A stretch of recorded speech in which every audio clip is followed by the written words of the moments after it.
చేస్తున్నారు. అందుకు సంబంధించిన వారి పేర్లను కూడా తలారి దానకర్ణ,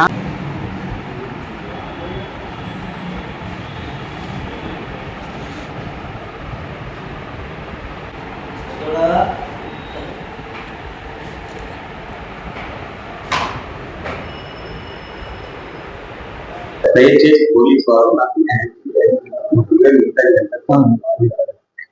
నాకు సమాచారం ఇవ్వగా పోలీస్ సిబ్బంది వారు వచ్చినారు. వచ్చిన తర్వాత వారితో విషయం వివరించుతున్నది.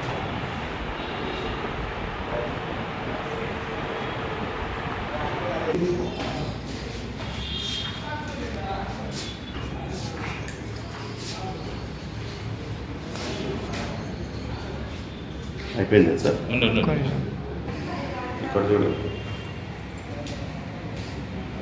నాది తలపూరు గ్రామము.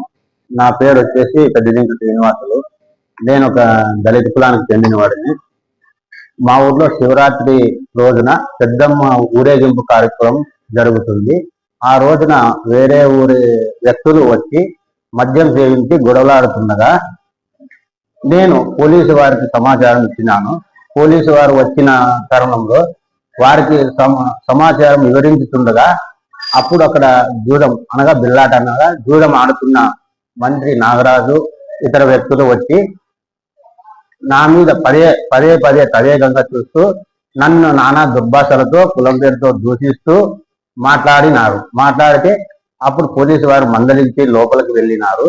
తర్వాత కూడా నాగరాజు వదలకుండా పదే ద్విచక్ర వాహనంపై వెళుతూ కూడా ఈ రోజు నుంచి నేనేంటో చూపిస్తాను, నీ అంత చూస్తానని చెప్పి మరుసటి రోజు నాకు కుడేరు పొలంలో 62 సర్వే నెంబర్లో 2 ఎకరాల 74 సెంట్లు భూమి కలదు. అందులో దానిమ్మ జామ సాగు చేసుకుంటున్నాను. నాకు సాగు చేసుకుని జీవనం సాగిస్తున్నాను. అందులో ఉన్న మోటారు, బంతి కేబుల్, ఒక 100 మీటర్లు పైగా బంతి కేబుల్, స్టార్టర్ బాక్స్, మోటారు, పైపులు, వైరు, దానికి సంబంధించిన స్క్రీన్ ఫిల్టరు మొత్తం అన్ని దొంగలించడమే కాకుండా నాకు జీవనాధారమైనటువంటి బోరులు కూడా పూర్తి చేసి నాకు చాలా అన్యాయం చేసినారు. ఇందుకు సంబంధించి నేను కుడేరు స్టేషన్కు వెళ్ళగా దొంగతనం జరిగినది కుడేరులో ఇవ్వండి, గొడవ జరిగినది ఆత్మకూరులో ఇవ్వండి అని ఆ రోజు నన్ను తిప్పి ఆ రోజు టైం అయిపోయేలా చేసినారు. తర్వాత నేను మరుసటి రోజున కుడేరులో ఒక కంప్లైంట్, ఆత్మకూరులో ఒక కంప్లైంట్ ఇవ్వడం జరిగింది. ఇప్పటి వరకు నాకు ఏ న్యాయము జరగలేదు. ఏ న్యాయము జరగనందున నేను ఎస్పీ గారి గ్రీవెన్స్ లో సోమవారం ఇచ్చిన కంప్లైంట్ను కుడేరు సిఐ గారు పిలిపించి చెప్తుంటే దానికి సంబంధించిన మంత్రి నాగరాజు అనే వ్యక్తి వారి తరపున వచ్చిన పెద్ద మనుషుల ముసుగులో వచ్చిన 2 వ్యక్తులు నేను విషయం చెప్పి నాకు న్యాయం చేయండి అని చెప్పి బయటకు రాగా వారు పదే తదేకంగా నాపై చూస్తూ నీ అంత చూస్తాము, నిన్ను అంత సులువుగా వదిలిపెట్టమని ఆ 2 వ్యక్తులు బెదిరించుతున్నారు. ఇప్పటి వరకు నాకు ఏం న్యాయము జరగలేదు. జీవనం నేను సాగించుకుంటున్నా, నాకు ఇలా జరిగింది. ఇలా జరగగా ఏ న్యాయము జరగకపోగా వీరు పెద్ద మనుషుల ముసుగులో ఉన్న వ్యక్తులు బెదిరింపులకు గురి చేస్తున్నారు. కావున ఇందుకు సంబంధించిన పై అధికారులు నాకు న్యాయం చేయగలని కోరుకుంటున్నాను. 2 సార్లు కంప్లైంట్ ఇచ్చినాను.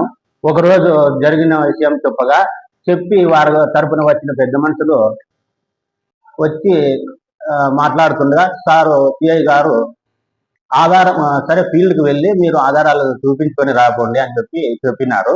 2 పోలీస్ సిబ్బంది వారు వచ్చి అక్కడ జరిగినటువంటి ఆధారములు అన్ని చూపించి వెరిఫికేషన్ చేసి తీసుకొని వచ్చినారు. వచ్చిన తర్వాత నేను నాకు న్యాయం చేయమని సార్ సిఐ గారి సమక్షంలో బయటకు వచ్చినాను. వచ్చిన తర్వాతే ఈ పెద్ద మనుషుల ముసుగులో ఉన్న 2 వ్యక్తులు బెదిరించి ఎంతైనా పర్వాలేదు, నీ ఖర్చు అయితే ఎంత ఖర్చు అయినా పర్వాలేదు, నీ అంతైతే చూస్తాము, నిన్ను వదిలిపెట్టమని బెదిరించి సాగినారు. నేను అప్పటి నుండి ఇప్పటిదాకా వీరు బెదిరింపులకు నన్ను గురి చేస్తూనే ఉన్నారు. అందుకు నేను అక్కడికి వెళ్లకుండా ఎస్పీ గారి గ్రీవెన్స్ లో కంప్లైంట్ ఇచ్చినాను. ఏ న్యాయము జరగలేదు. మరియు ఇప్పుడు మొన్న సోమవారం పోయిన రోజు కలెక్టర్ ఆఫీస్ కూడా అర్జీ ఇచ్చినాను. ఇందుకు సంబంధించిన పై అధికారులు న్యాయం చేసి నాకు రక్షణ కల్పించాలని కోరుతున్నాను.